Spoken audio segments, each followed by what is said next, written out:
नमस्कार दोस्तों, मेरा नाम है आशुतोष मांडके और आप देखना शुरू कर चुके हैं डायनामिक इम्पल्शन। आज के इस वीडियो में हम बात करेंगे 10 अक्टूबर 2024 के करंट अफेयर्स की।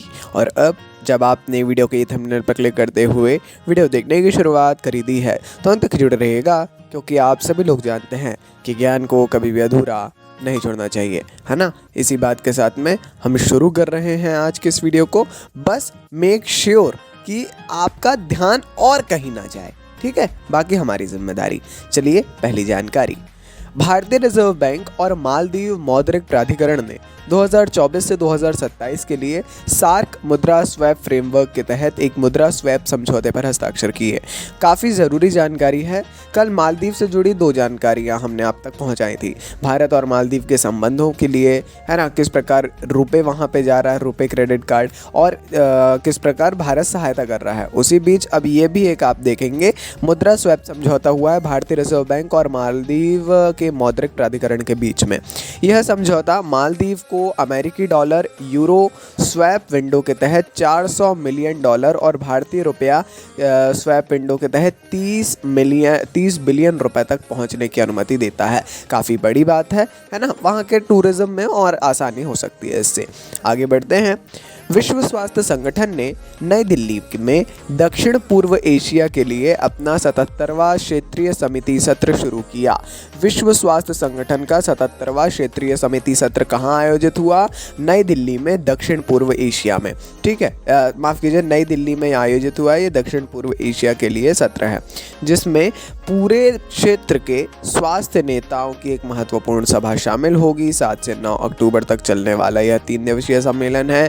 गंभीर सार्वजनिक स्वास्थ्य चुनौतियों का समाधान करने और सहयोगात्मक समाधान तैयार करने के लिए 11 सदस्य देशों के साथ स्वास्थ्य मंत्रियों और प्रतिनिधियों को एक साथ लाता है ये, जिसमें विचार विमर्श होता है। भारत के वर्तमान स्वास्थ्य मंत्री जगत प्रकाश नड्डा को 77वें सत्र के अध्यक्ष के रूप में चुना गया है, जो विचार विमर्श का मार्गदर्शन करने के लिए स्वास्थ्य नीति में अपना व्यापक जो योगदान है वो देंगे और ज़्यादा विचार विमर्श में ध्यान दिया जाएगा। अच्छी बात है। क्वेश्चन थोड़ा इंपॉर्टेंट है, ज़रूर कुछ फैक्ट्स को पढ़ लीजिएगा।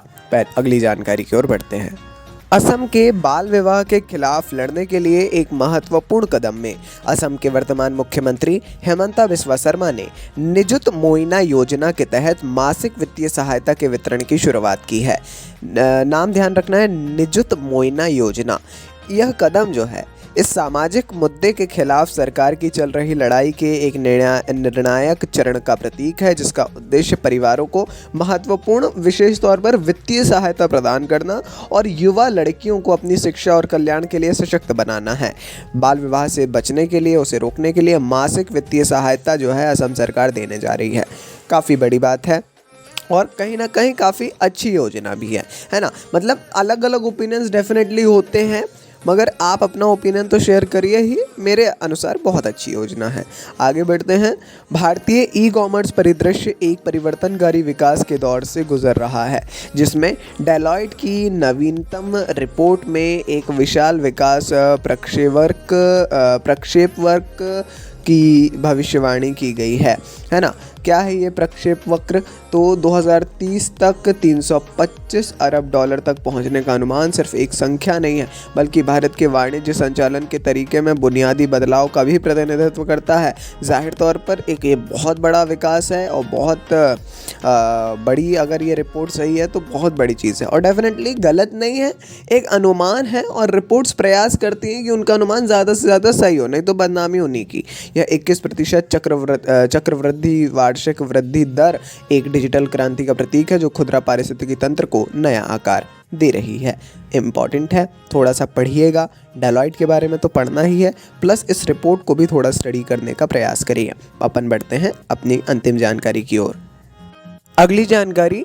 भारतीय क्रिकेट कंट्रोल बोर्ड ने सेवानिवृत्त IPS अधिकारी शरद कुमार को अपनी भ्रष्टाचार रोधी इकाई का नया प्रमुख नियुक्त करके भ्रष्टाचार के खिलाफ अपनी लड़ाई में एक महत्वपूर्ण कदम उठाया है।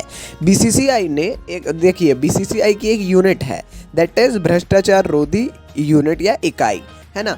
ACU, तो एंटी करप्शन यूनिट इसको कहते हैं। इसके नए प्रमुख के तौर पर इन्होंने सेवानिवृत्त IPS अधिकारी शरद कुमार को नियुक्त किया है।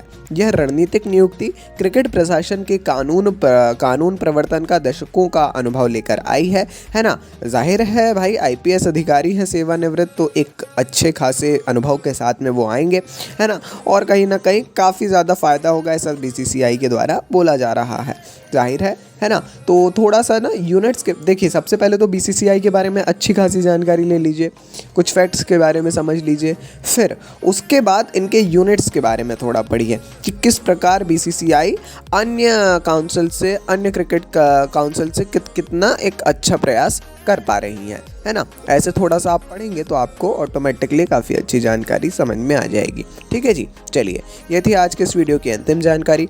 If there is any confusion comment section में पूछिए, गूगल के पास में अभी आप जाइए, बिल्कुल ये तो है ही, मतलब अगर दिया गया है तो इसीलिए है ना। ज़्यादा से ज़्यादा प्रयास करिए कि जितनी ज़्यादा जानकारियाँ आज दी गई हैं उसको फैक्ट्स के माध्यम से आप नोट्स में कन्वर्ट करने का प्रयास करें। अपन मिलते हैं अगले वीडियो में ढेर सारी जानकारियों के साथ। नमस्कार, डायनामिक इम्पल्शन।